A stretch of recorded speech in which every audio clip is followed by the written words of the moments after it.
Meanwhile, Transport Minister Darrell Vaz has expressed condolences to the families of the students who passed away. He says he will be doing all that's possible to improve the school bus system.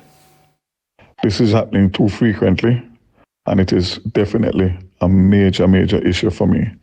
I will be bringing to Cabinet on Monday a presentation for the proposed school bus transport system for students on Monday, and get further directives from Cabinet, at which point I will make public what the next steps are.